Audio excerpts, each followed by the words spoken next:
guidance and selection and use of personal protective equipment, also known as PPE.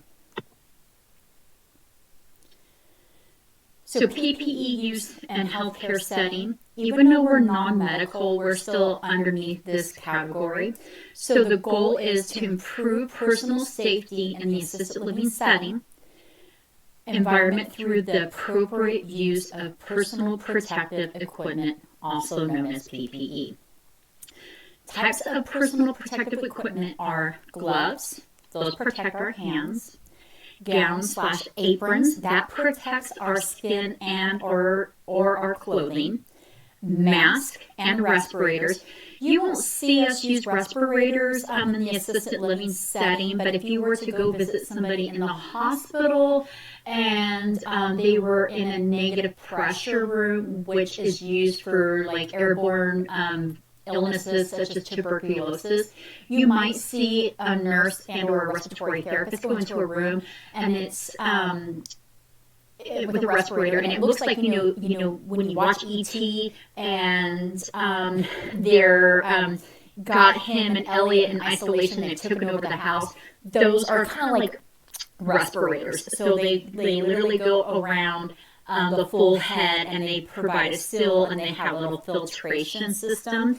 But pretty much what they are going to be doing with that is protecting the eyes and the mouth and the nose. In our facility, you're going to be using the N95 mask. That is the highest grade mask you can get to help protect yourself from airborne viruses. And then a face shield, and that's going to protect the whole face, the mouth, nose, and eyes. Factors that influence the PPE selection is the type of exposure. So not do we only use PPE for COVID, but maybe we might have a resident who has a no contagious disease such as HIV, hepatitis, AIDS, anything along those lines. So when we're providing care, if we're worried about splash or spray, maybe getting in our eyes, our face, our mouth, we're going to wear, a face shield. Are they in isolation, durable, and appropriateness for the task? So meaning that can that piece of equipment handle the task that we're in, and is it appropriate for that task? So if we're just, maybe providing a wheelchair transport to the bathroom, from the bathroom to the toilet, from the wheelchair, and we're not providing, care in the private areas, a face shield is not going to be necessary, just gloves. However, if that person is COVID positive or something along those lines, then obviously a face shield is going to be appropriate. So we're going to look at, what the situation is and apply the appropriate protection.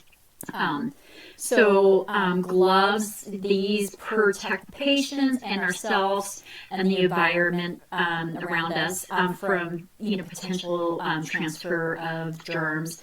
They can be vinyl, latex, or other types of materials. They're sterile and non-sterile gloves.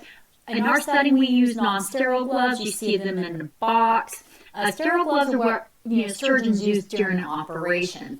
And then, one or two pairs, depending upon the task, we might double glove, right? Meaning that we know that we're not going to be able to change our gloves out, but we know that our gloves are going to get soiled throughout the process. So you might put two pairs of gloves on, one on top of the other, so that we can peel one off and continue on with your task.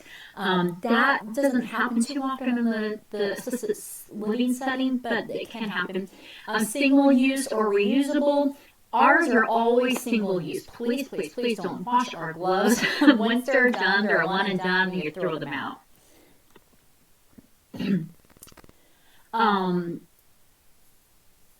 So gloves help limit the opportunities of touching contamination, so helps protect yourself and the others and the environment around you.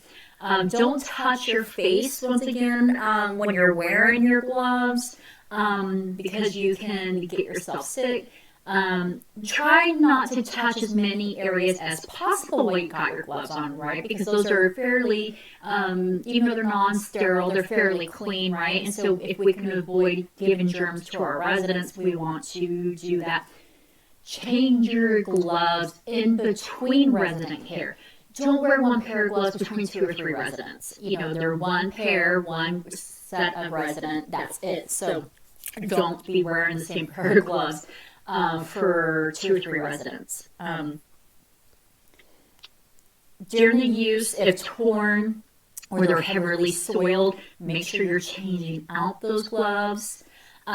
Discard them in an appropriate place. Don't flush them down the toilet, any of that.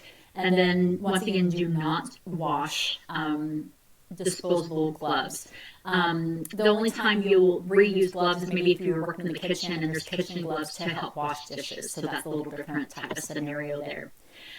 So gowns or aprons, they can be man-made material. They can be, naturally made. Most of the time you're going to see they're yellow, they're kind of like paperish looking, feeling. Sometimes they can be blue, but you're going to use those when you're going into a isolation area, or if you know there's potential for your clothing to get extremely soiled during personal care of a resident. They're usually disposable. If for some reason we are using reusable gowns that are washable, you're only going to use them per patient. You're not going to use the same one for multiple patients. And the whole idea is that they should be able to resist fluid penetration. So we want to protect the clothes that are on underneath you. And once again, they can be clean or sterile. So clean means they're brand new, they've been washed, laundered, they're, one-time use out of the package. Sterile, once again, that typically refers to like the operation setting, like, OR doctors, nurses, and so forth. So we'll never have sterile gloves, but we'll have clean gowns and gloves. So sequence, gown first, mask, face shield, gloves. So we're going to see how to safely put on and off PPE in this next video. Safely put on personal protective equipment, or more commonly called PPE. We will demonstrate one way to appropriately put on or don PPE. More than one donning method may be acceptable to your facility. It's important that you receive training, demonstrate competency, and practice your healthcare facility's donning procedure. First, identify and gather the proper PPE to don, including an appropriately fitted isolation gown, a NIOSH-approved N95 filtering facepiece respirator or higher level respiratory protection, or if a respirator is not available, a face mask, a face shield or goggles, and a pair of disposable patient examination gloves. Perform hand hygiene by using alcohol-based hand sanitizer or washing your hands with soap and water for at least 20 seconds. Put on the isolation gown. Tie all ties or snap all snaps. You may need assistance from another healthcare provider.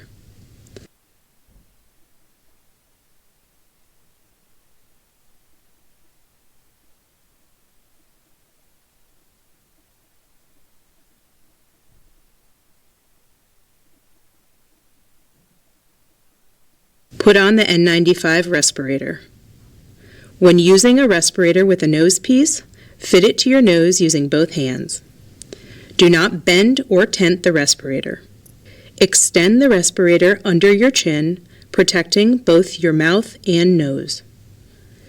Pull the top strap over your head, placing it on the crown.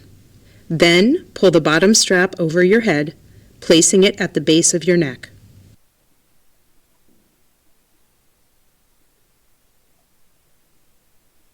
Lastly, perform a user seal check. Do this by using your hands to cover the surface of the respirator and gently exhale, checking that the facepiece bulges slightly. Then, while keeping your hands over the respirator, take in a quick, deep breath, checking that the facepiece collapses slightly. If air escapes through the edges, readjust the fit of your respirator and perform another user seal check. Do this each time you put the respirator on. If a respirator is not available, put on a face mask. Extend the face mask under your chin, protecting both your mouth and nose. If the mask has loops, hook them around your ears. If it has ties, secure them at the base of your neck and crown of your head. Next, put on a face shield or goggles.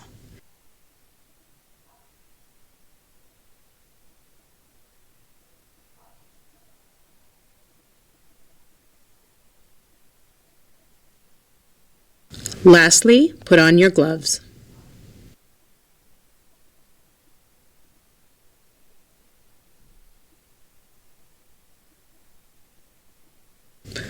Pull the gloves down so that they cover the wrist of the gown.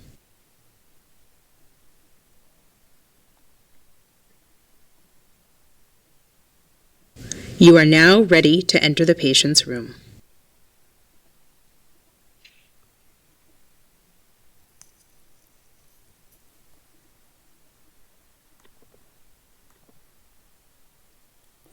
So, how are you going to don a gown? You're going to select the appropriate type and size. In our facility, it's one size fits all. Opening goes in the back. You're going to secure the neck and the waist. And if it's too small for some reason, we will have to look at other alternatives, but they're pretty large gowns. They should be fitting you. You're going to tie in the ties in the back and around the waist to make sure you have a secure fit. To put on a face mask, just like in the video, you're going to put it over your nose, you're going to extend it down over the chin, secure the ear loops, adjust the nose piece. If you're going to be putting on that N95 mask, the donning method is you're going to put it on your mouth and your nose, extend both straps, and make sure that you have, one on the crown of your head, one around like the base, the neck of your head, and then you're going to put your hands over the mask. You're going to make sure it's secure around your nose. You're going to breathe out. It should give a little give. You're going to breathe in, and it should kind of have a slight collapse. You shouldn't feel any extreme air collapsing escaping in or out while you're putting the mask on and you're fit testing it for proper use. Then you're going to put on the goggles or the face shield. We use face shields. So you're going to secure it, make sure it doesn't slide off your head, and adjust it to make sure it's comfortable. So then you're going to put on the gloves, small, medium, large. Most of the time we have medium and large out on the floor. You're going to put your hand in your gloves, and then you're going to make sure the cuff of the sleeves go into the glove. So pretty much the glove is going to cover the sleeve of your gown. Keep hands away from face. Avoid touching as many areas as possible. That means coming in and out of the room. At that point, you're going to be ready to go into the room. So when your patient care is completed and you're ready to come out, there is a sequence and proper way to remove the equipment, as seen in this video. How to safely take off personal protective equipment, more commonly called PPE. We will demonstrate one way to appropriately take off or doff PPE. More than one doffing method may be acceptable to your facility. It's important that you receive training, demonstrate competency in removing your PPE without contaminating yourself, and practice your healthcare facility's doffing procedure. Remove and discard your gloves. Gloves can be removed using more than one technique. For the glove and glove technique, pinch the outside of the glove near the wrist. Peel downwards, pulling the glove inside out. With your ungloved hand, slide your finger under the wrist of your remaining glove. Again, peel downwards, turning the glove inside out. Discard the gloves. For the beaking method, pinch the outside of the glove near the wrist. Using your finger, pull the glove inside out and over the fingers and thumb to form a beak. With the beaked hand, pinch the opposite glove at the wrist and pull downwards, turning the glove inside out. With the ungloved hand, pull the beaked glove off, touching only the inside of the glove. Next, remove your gown. Untie all ties or unsnap all snaps. Some gown ties can be broken rather than untied. In that instance, break the ties gently, avoiding a forceful movement.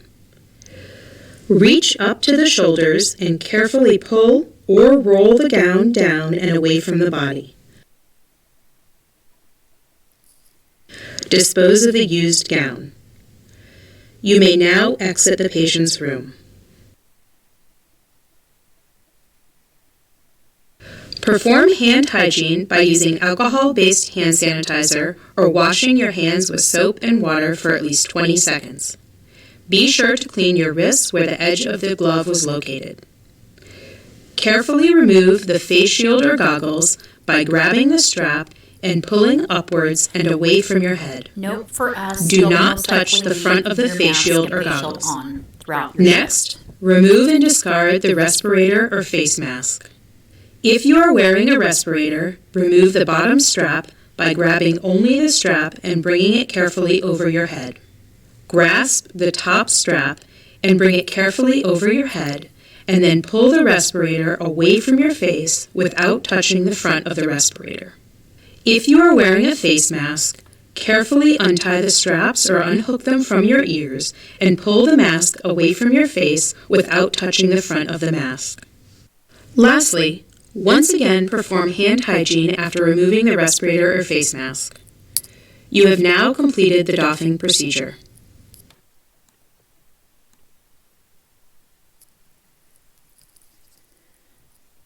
So a couple of things to note during this last video.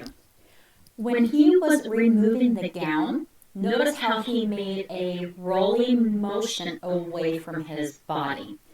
Don't ever take a gown off where you're making a motion where it's coming towards your body. You want to roll those germs away. You're going to do the same thing when you're changing a bed and you're changing out dirty linen. You're going to roll those away from you so you could avoid putting germs onto your scrubs. The other thing that you want to know is once he took off the gown and stuff, you notice he did the hand sanitizer. Now for us, we leave our masks and gowns on, our masks and our face shields on throughout the day. The only time we're taking those off is when we're on our breaks and we're, eating and drinking and so forth. But he took the face shield and the mask off. Once he was done with that, then he re-sanitized his hands. So you want to make sure that when you're taking that gown off, if you're taking off that face shield or mask or both, that before you proceed to touch your face area, you want to re-hand sanitize because you could inadvertently, touch your face and not realize it. So you want to, be sure to avoid touching as many surfaces while you're doing this process, and make sure that you're, washing and sanitizing your hands. And another video for you.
So that was a little quick video to show you guys how easy it is to cross-contaminate things. So if you notice, the guy picked something up, went to go eat, had germs on his hands, his mouth shook somebody's hand. She went to go eat, sat down at the table, went to the microwave. So it's very easily to cross-contaminate. That's why it's extremely important that we sanitize, wash our hands as often as possible. And that's why it's extremely important when you're removing your PPE and before you touch your face, to go ahead and hand sanitize again, because you can inadvertently cross-contaminate your face. So when you're removing that PPE, a recap, you're going to remove your gloves first, right? You're going to probably more likely do the glove and glove method, where you're going to, pull one glove off, and then with that dirty glove in that other dirty glove hand,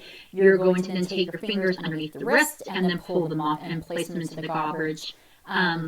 You will remove your gown at that point. You're going to then remove the face shielding goggles and then your mask. You're always going to want to make sure you remove that PPE right in that doorway. Try not to remove PPE out in the hallway. The main reason is you might have a resident who might not understand or realize that you're contaminated, right? And they might want to come up and ask you a question. And a lot of times our residents love to touch, right? So they could be touching you and now they're contaminated. So remove the PPE right in the doorway of the resident's room. So how to remove the gloves, as again, you're going to, pull one glove down, glove and glove, and then roll the other one down, and you're going to discard it. You're going to then go ahead and remove the isolation gown before you remove your face shield. Untie and unsnap. You're going to turn it away from your body and dispose of it. You're going to then hand sanitize and remove the face shield. The N95 mask and face shield, like I said, you're going to most likely wear those all day long, but when you do remove that N95 at the end of your shift, you're going to take the very bottom strap, you're going to pull it up over your head, and then you're going to take that second strap and then remove it up over your head and discard your face shield. Make sure, once again, you use hand sanitizer or wash your hands. Standard precautions are called universal precautions. So we typically do this anytime we're providing ADLs, especially baths and oral care and stuff. So they're usually just our gloves. We don't need to do the full PPE. This is going to protect us from any potential bodily fluid and infectious secretions. We're going to, make sure that we are throwing the PPE away when we're done. And we're going to use the right PPE when appropriate. So, when would you wear PPE? When given a bath? Yes. When performing oral care? Yes. Responding to an emergency. If somebody has fallen, you don't know, they might be bleeding somewhere, so we're going to wear gloves to protect us from their blood. Now, if you're a med tech or you're assisting a med tech with a resident's blood glucose check, you're going to wear gloves because, once again, you're coming in contact with bodily fluid. When you're cleaning an incontinent patient with diarrhea, absolutely, you're going to wear a glove. If you're addressing a wound, maybe someone has fallen and you're applying pressure, you're going to wear a glove. Taking a vitals, not necessary unless we know they have something contagious, such as COVID, C. diff, norovirus, something that we can inadvertently pick up and spread to others. So we're going to move to a next topic that is extremely vital and important for everyone in the facility to know, and that is residents' rights. So the residents' rights are part of the federal nursing home reform law enacted in 1987 in the Social Security Act. The law requires nursing homes, which we are underneath that umbrella, to promote and protect the rights of each resident and place a strong emphasis on individual dignity and self-determination. Assisted living homes and nursing homes must meet their residents' rights requirements if they participate in Medicare or Medicaid. So for our people in Stockton, majority of them are Medi-Cal reimbursed. And this is following an overview of the law. So in the nutshell, we got to protect every single resident that we care for's individual rights. So quality of life.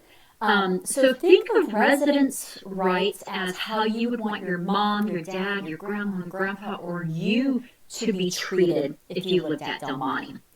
The nursing home reform law requires each nursing home and assisted living to care for its residents in such a manner and in such an environment as it will promote and maintain and emphasize the quality of life for each resident. This requirement emphasizes dignity, choice, self-determination for its residents. So, our residents have the right to be treated with dignity, respect, and make their own decisions. So, providing services and activities in each assisted living is required. Provide services and activities to attain or maintain the highest practicable physical, mental, and psychological well-being of each resident in accordance with the written care plan, which is initially prepared and then participated with everybody on staff for each resident, the resident's family or legal representative. So when somebody comes into our building, there is a individual service plan that is created by the CCA, and then there is also by us a appraisal care plan. So what that means is we're looking at each individual and what are their individual needs are. Now, majority of the needs are all the same, but some of our residents do require special considerations or provisions to maintain their dignity and their respect and make sure their care is appropriate for them. Now, the families and the residents have the right to participate in this care planning and to know what that care plan is. Now, when I say families, I'm talking about everyone. But however, if a resident comes to us and says, I don't want my daughter to know, or if the individual is responsible for themselves, we have to be mindful of what information we give out to the family. If you're ever in doubt, come ask a manager. So, the specific rights of nursing home form law protects all the following rights for the residents. The right to be fully informed, including the right to be informed of all services available, as well as the charge for each service. So our residents, when they move in, we let them know there's a charge for transportation, there's a charge if they want their own private room. There's a charge for meals in the room. Now, there's no charge if we are on lockdown. We're not going to charge them, obviously, to have a meal in their room because we're putting everybody on isolation for initial outbreak of some kind of infectious disease, such as COVID. Or if we truly know that they're sick, right? The whole purpose of charging them meals is, one, it takes extra staff time to deliver, 100+ meals. But two, it encourages them to get up out of bed. So there is a charge to have meals in the rooms. And there's other charges, but that's all gone through during the admissions phase, and they're made aware of those charges up front. And then they have a copy of our rules, which is also part of the admission agreement, and they're given a copy of that. They have the right to be informed of our address, our telephone number, of the state ombudsman, state survey, and other advocacy groups. So they have the right to know who our LPA is from the Department of Social Services. They have the right to know who the ombudsman is. They have the right to know who the ELW Department of Healthcare Service representative is. And then they have the right to know any of the surveys that happen, complaints that are lodged against the building, and that is all public record online. And if they ever request that information and you're not for sure where to direct them to, please ask somebody in management, and we'll be more than glad to get that information out to them. They also have the right to be notified in advance of any plans and change in their rooms or roommates. Now, everybody knows when they move in, they're going to have a roommate. Sometimes roommates changes have to happen. Maybe one doesn't like the other. Maybe somebody's on isolation, and so forth. So they have the right to know those changes. They have the right to know daily communications that are going on and in their language, such as Spanish. So we have to give them, their invoices and the language that they can read. And then they also have the right to have assistance if they are sensory impaired. So hearing, speech, sight. We have to make accommodations so that way they can review any documentation that comes from us. They have the right to participate in their own care, including the right to receive adequate and appropriate care, to be informed in any changes in their medical condition. So we can't hide the fact that maybe they were recently diagnosed with dementia. We have to let them know that. However, we're not going to argue with them about their diagnosis, especially something like dementia, because a lot of times it's difficult for them to understand that they've got that diagnosis. They have the right to participate in their assessment, their planning, and their treatment, and their discharge to any care facility. They have the right to refuse medical treatment and medications. However, we do have an obligation, and we have to make sure they take their medications. So in the event that somebody's not taking their medications on a regular basis, we've got to inform their primary care physician, maybe look at having an order changed, have it removed, have it discontinued, have it increased, decreased, whatever the situation might be. Now, if it's a medication that is going to put them in jeopardy and that we could potentially be held liable for, if they were to have an injury or harm from not taking this medication, then we might have to have a conversation about, if Del Monte is the right fit for them, because we, have an obligation to make sure no harm comes to them. So in an instance like that, we might have to pull family and the resident in to have that conversation, but they do have the right to refuse that medication. And then they are free to refuse chemical and physical restraints. Well, in our setting, we do not use any form of restraint. It is absolutely not allowed underneath what is called Title 22 underneath the Department of Social Services in California. Now, if a restraint is required, such as a full side bed rail, we do have to have a doctor's order, and they have to be on hospice. Bed rails are considered a restraint. And then they have the right to review anything that is in their chart. So if they want to see their chart, we have to provide them with copies or an opportunity to review the information that is in there.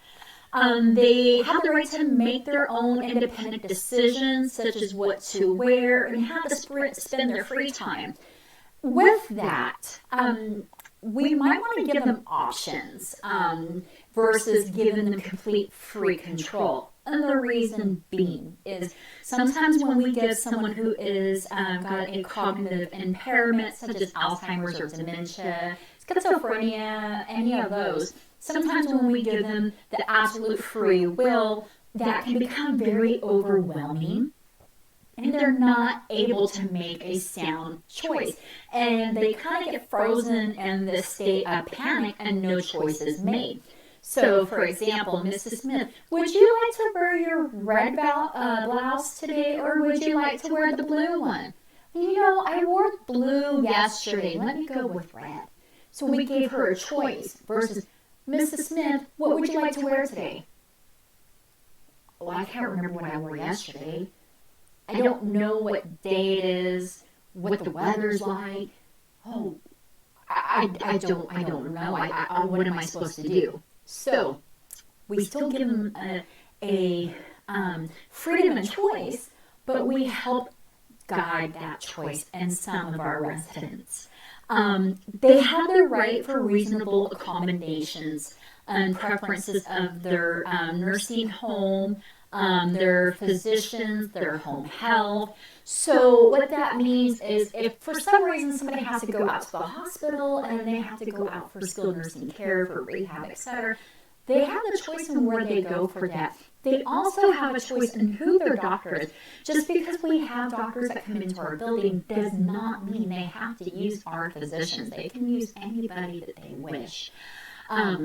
They have the right to participate in community activities inside and outside of our facility. So, you know, there is a great senior center that is across the street, our Stockton campus. And so if there's activities going on there and it is in their physician 602 that says they can safely do so, they do have that right. They have the right to leave and go out to dinner with their family. They have the right to refuse to go with their family. Just because their family wants them to doesn't mean they have to. They also have the right to organize and participate in their resident council or advisory group. Del Monte in Stockton and in Pacific Grove both have resident councils. Resident councils, they come together and they decide, you know, what they like, what they don't like, and they bring up their concerns and their needs to the administration staff.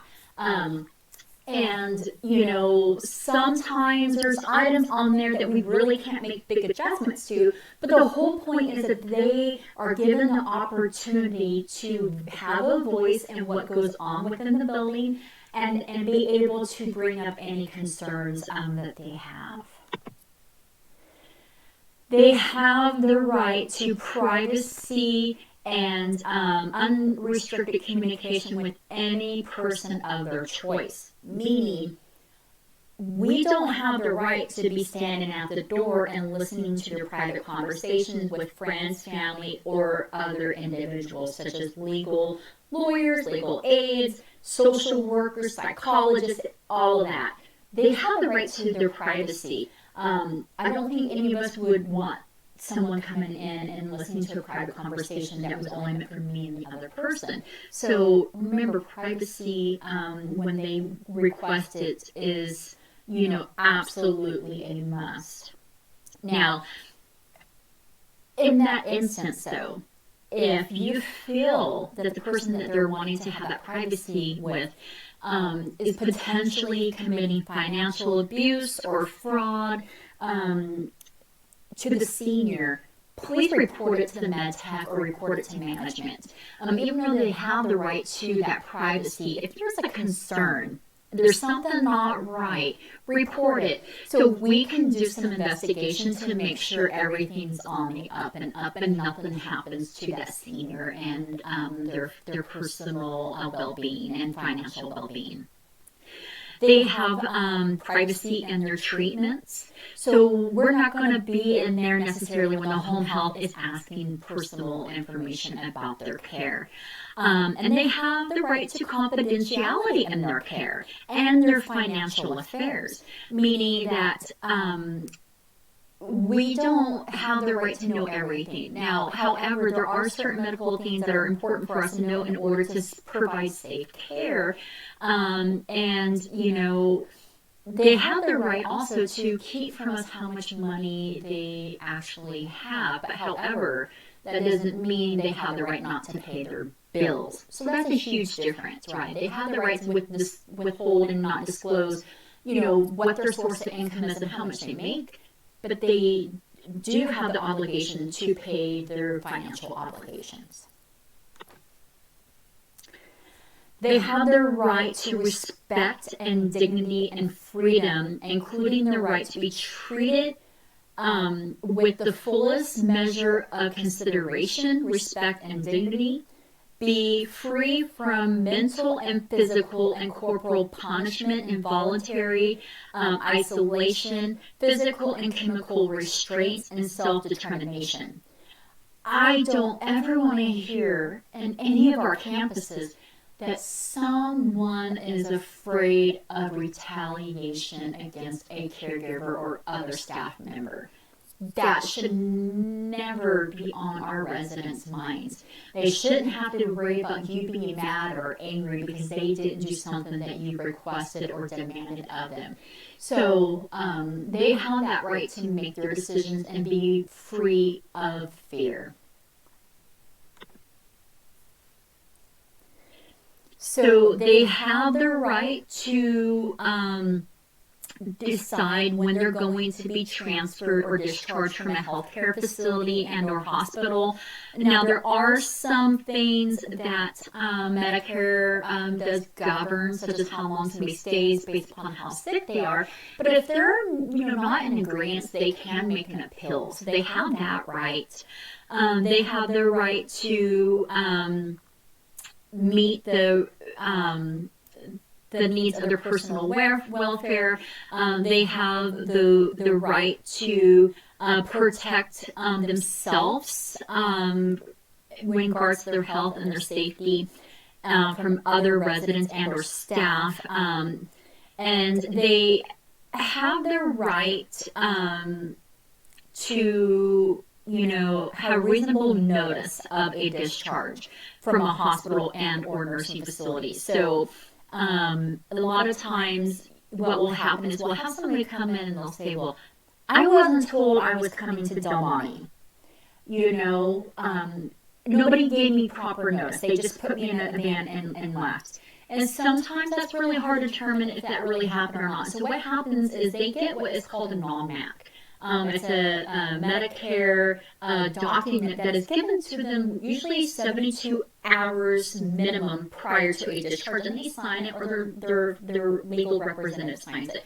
But they are informed in a timely manner of their discharge. Now, if they're a memory impairment, mild cognitive impairment, they might not remember. But they do have the right to know that they're leaving a facility and going to another. They have the right to present their grievances about a staff or another facility without fear. So if someone is upset and angry at me, they have the right to go to somebody else and present that complaint or concern. Prompt efforts by us to resolve grievances. So when I have someone who tells me that something's going on, I will kind of do my own investigation or ask somebody on the staff to do an investigation to find out what it is and come up with a solution. A lot of times it's misunderstanding, and sometimes it's an educational opportunity for staff as well. Maybe they didn't realize they did something that was, not within the residents' rights. And then they have the right to make a complaint to any of our state agencies. They have the right to immediate access of their personal physicians and other agencies that are state appointed. Immediate access to their relatives. Now, subject to reasonable restrictions. So, for example, right now, during the time of the recording of this video, the state has issued a mandate that says, visitors cannot come in without providing proof of COVID vaccine, booster, and a test. And it's not that we're denying them access. There are other means for them to communicate with their loved ones: FaceTime, Zoom, Google Meet, telephone, all that fun stuff. But they're not being allowed to do a face-to-face unless the safety measures that are set by the state are put into place. So that's what that means by reasonable restrictions. And they're allowed reasonable visits by organizations or individuals providing health, social, legal, or other services. So we cannot deny somebody to meet with an estate planner. We cannot deny somebody to meet with a home health agency. So pretty much when it comes to residents' rights, it's the same as you and I have. Just because they live in a facility doesn't mean they don't have rights. Here's a little video that I thought was really great. It's for Ontario, Canada, but the residents are in it. It talks about residents' rights. I really couldn't find one for California, but this is a very informative video.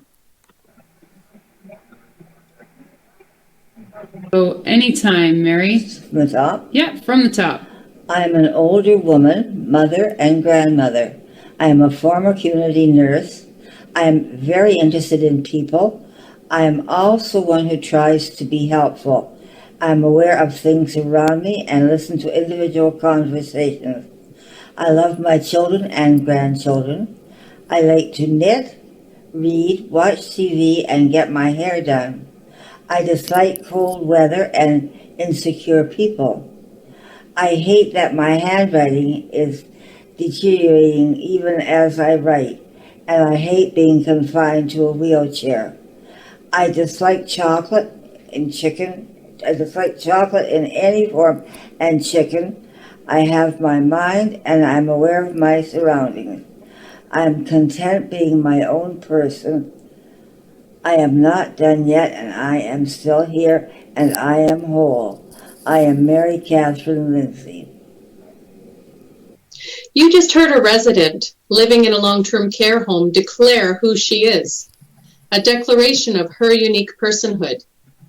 Residents want you to take the time to learn about them, each person as a unique individual, each person with a history. I invite you to think about the people, the residents of the long-term care home you'll be working in, the place that they call home. I invite you to learn about each resident's uniqueness, sense of personhood, what attributes, characteristics, value sets, life experiences serve to create their unique identity and serve to inform about what they hold near and dear to them right now. Hi, I'm Dee Lender, Executive Director of OARC, also known as the Ontario Association of Residents' Councils. OARC is a not-for-profit organization funded by the Ontario Ministry of Long-Term Care. One aspect of our mandate is to support the formation and function of residents' councils in long-term care homes. Another element of OARC's mandate involves providing a platform for residents to consolidate their ideas, to educate their community, government, and stakeholders about issues that are important to residents, and to encourage residents to become actively involved in the operations of their home. Again, this is related directly to the function of residents' councils in their long-term care home. Our primary goal is that after engaging with this learning module, that you'll be familiar with the Residents' Bill of Rights. Not just that they exist, but that you'll be able to consider how you can play an active role in bringing them to life. The formation of the Residents' Bill of Rights began in the early 1950s and grew to become the collection of the 27 distinct rights that are now captured in law, the Long-Term Care Homes Act. The Residents' Bill of Rights are posted in each and every long-term care home. I could read each of their 27 rights to you, but we feel that it's much more impactful if you hear directly from residents as they share their Residents' Bill of Rights. So at this time, I'd like to introduce you to some residents and team members from the F.J. Davy Long-Term Care Home in Sault Ste. Marie, Ontario, as they share with you their Residents' Bill of Rights.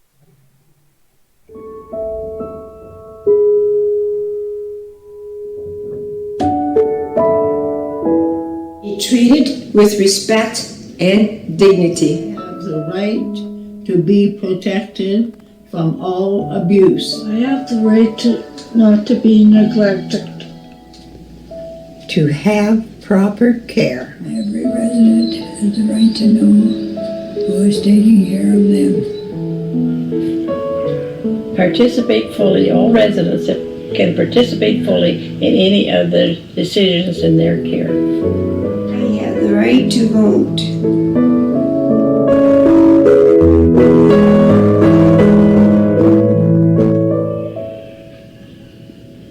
Every resident has the right to meet privately with his or her spouse.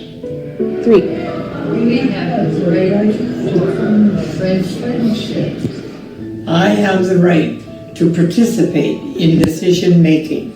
All residents have the right to participate in residence council. Raise concern. 3. I have the right to have my personal belongings on display. I have the right to participate in my plan of care. Every resident has the right to privacy.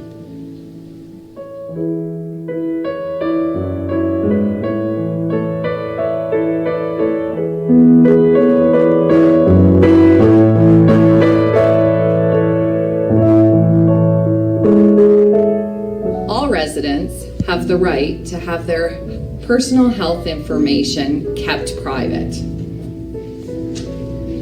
All residents have the right not to be restrained. At the F.J. Davy Home, every resident has the right to have a designated contact person.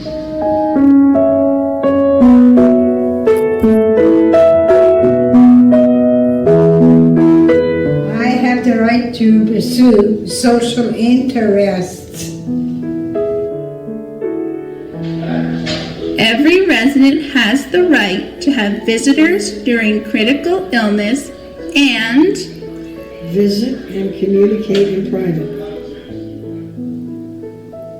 Every resident has the right to manage his or her own financial affairs. and be informed of any written law affecting services provided. Every resident has the right to share a room with another resident according to their mutual wishes, should the accommodations be available. Every resident has the right to have your lifestyle choices respected. Every resident has the right to bring a friend, family, or person of importance to any meeting.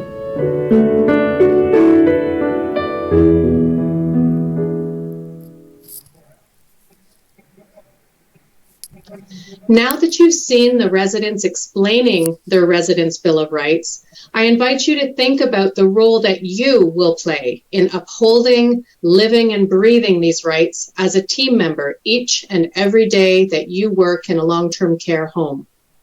While you will see the Residents' Bill of Rights posted in a conspicuous place in the home you work in, my hope is that you now will appreciate even more that they are so much more than words on a page. When understood and actualized, these rights create the environment, the culture, and the framework for residents to live their very best lives, fully supported, fully engaged, fully respected. Here are a few examples spoken from a resident. Her lived experience shows you how important the adherence to the support of her Residents' Bill of Rights are to her health and well-being. For the next few minutes, I'd like to encourage you to put yourself in a resident's shoes. Be mindful of how your own actions, however innocent or well-intended, might impact a resident living in long-term care home where you're working. Here are a few examples of when I feel my residents' rights are being violated. When team members call me sweetie or tell me to be good, girl, I could scream. I feel very disrespected.